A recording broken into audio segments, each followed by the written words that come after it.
Let me start by thanking you guys for being with us today. We have an exciting announcement that we want to make. Before I start, I'd like to introduce some of the folks that are up here with me. Representing Target Zero is Cameron Moore, who is their program manager. Pat Fox and Angie Fryer from, I know Angie's back there, from SPCA, as well as a number of their board members. Catherine Johnson from Friends for Animal Sanctuary. Teresa Clifton from Central Brevard Humane Society. Our animal care and shelter manager, Joe Hellebrand, and our veterinarian, Dr. Sarah Boyd, who is with us here today. So, as everybody's aware, last year, the county commission and the county manager asked us to take over animal services in Brevard County. And we were extremely excited to do it. We've had a full calendar year now, or fiscal year under our belt, and we are extremely proud of not only the successes that we've had, but also the partnerships that we have and have been able to further. We also know we have a lot still to learn. We also know that we have a lot of goals that each of us standing up here and each member of our community want to see happen. It's been a long 13 months in adjusting and learning a new system.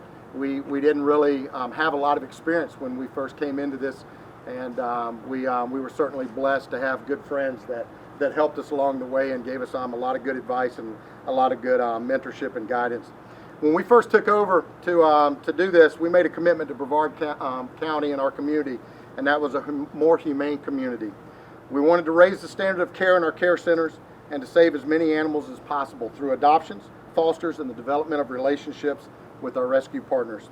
Without question, we knew the challenges we faced and clearly understood the difficult task that laid ahead of us. Even with that, we set some lofty goals. We knew that teamwork would be part of it, and our goal was to reach no-kill status.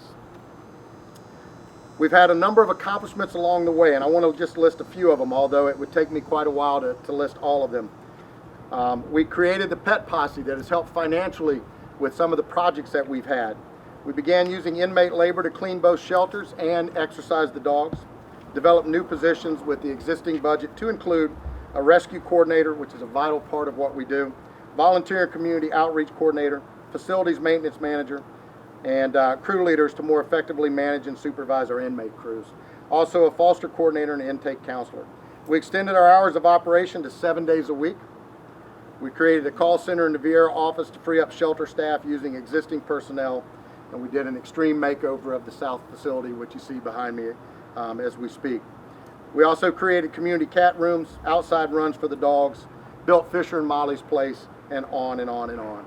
Collectively, between everything we've done with the capital gains, with creating a mobile adoption team, everything else, we have really positioned ourselves to go to the next level. And that's what today is about. We're extremely proud of our team. I can't thank them enough. You see many of them standing here with us today on both the enforcement side and on the shelter care side. I can't thank them enough for everything they've done. But I think, like everyone standing up here, we all know that we can do even better. And that's what today is about. Today is about taking the next step to reaching our goals. Today is about extending and developing a new fellowship and a new partnership that I believe is going to do what we need to do. And that partnership is with Target Zero. And as I said, we have a representative, the program manager, Cameron Moore from Target Zero with us. As we conclude today, we are going to sign the fellowship agreement. But what this is a community initiative. It's not just an initiative by the Sheriff's Office. It's not just an initiative by our partners. This is a community initiative. And to reach the status, the no-kill status that we all want to achieve, it's going to take an entire community to do that. And that's where Target Zero has exhibited so much success throughout the country. From Jacksonville to Waco to Indianapolis and on, Target Zero has helped care centers much like ours and animal enforcement programs and animal service programs like ours reach that next level. And that's what we're here for today. We are here to make sure that we're able to keep our word of not only having a more humane Brevard County when it comes to animal services, but eventually reaching no-kill status. I want to make sure that I personally thank all of our partners who are standing to my left and to your right. There's many more of them as well, but truly without you, we could not do what we've been able to do. When we took over, the live release rate over a 5-year period under the Brevard Animal Services team was at 55%. Since that time, in the past 13 months, our live release rate has gone to 81.5%.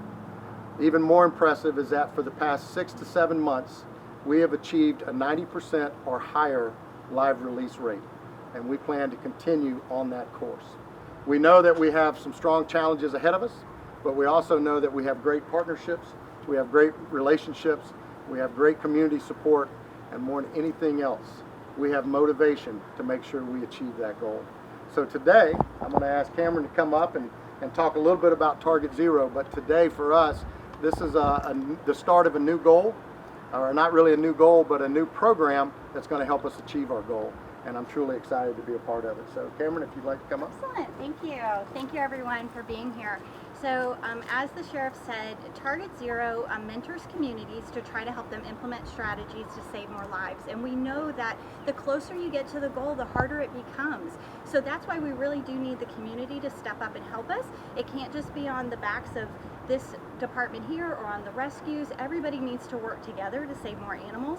We're very fortunate that we have a benefactor who pays for our services. So what we're offering to Brevard is at no cost to the community, and we're just really excited about the life-saving potential here. Thank you. You know, you heard Cameron talk about that there's no cost. This is a matter of a program, Target Zero, that sees an opportunity where they can help make a difference. And we are extremely proud to not only sign the fellowship agreement with them, but to partner with them. They've already come in, they've taken a long, hard look at what we're doing, our relationships, our partnerships, our animal care, everything else. And throughout this fellowship agreement, they will be offering their guidance, their input, and we will be acting upon it. Our goal is to create a program that others will take and make their program. That's our ultimate goal, is to have that type of success and that type of program. And we're wise enough to know that to do that, it takes all of us. It takes everybody here, and that's what we're going to do. So at this point, I'll open the floor for any questions you have of myself or any of our partners, anybody else. I do have a question that might be for you, Sheriff, for you, Cameron, and I'm looking at the goals, and obviously the main goal is to increase live outcomes, but it also says decrease animal intake. How do you do that if people keep showing up at shelters? Well, Right it's here. okay. Again, we want to try to help the community solve the problem themselves. A lot of times when people come to the shelter, this is their first stop. They've never even tried to solve their own problem. So there's a combination of things. Targeted spay-neuter is one, trying to get the animals fixed in the community so you don't have all of those puppies and kittens born that people are then bringing to the shelter. Other times too, people come here because they think they have no other options. And maybe they got laid off and they just need a month's worth of food till they get back on their feet. Or maybe, they found a dog and they'd love to keep it, but they're not sure if it's medically healthy, but they can't afford to take it to the vet. So again, we would work with our partners, form these relationships, and see who can offer what assistance to the community. And it really does work. I mean, a lot of times people just need a little bit of help. And I really do feel like instead of having to export our animals to other communities, we can solve our problem right here and then turn around and help others and expand out. And I think Cameron brings up another excellent point, and that is this program has been tested. It has been created and developed, and it's probably fair to say that it's a work in progress, like most good programs are.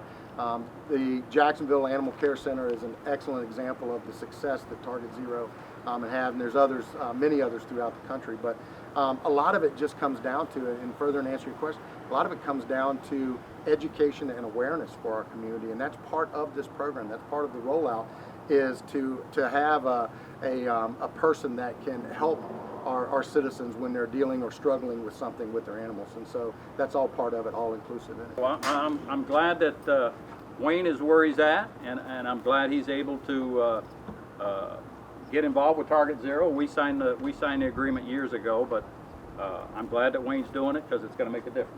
When we talk about some of the successes we've had, we also know that we've had some struggles, and we came in and we took over really not having great knowledge of the animal care business. But I think our team of our managers, Joe, and some of his care center managers that are in the back, Dr. Boyd has been an incredible addition to our team. We basically stole her from another facility. Stole is a bad choice of words. We recruited her heavily from another facility, but we are extremely proud to have her level of expertise and everything that she has already demonstrated she brings to the table for us. So I think at that, unless we have any other questions, we're going to do a ceremonial signing of the agreement, and we'll be ready to go.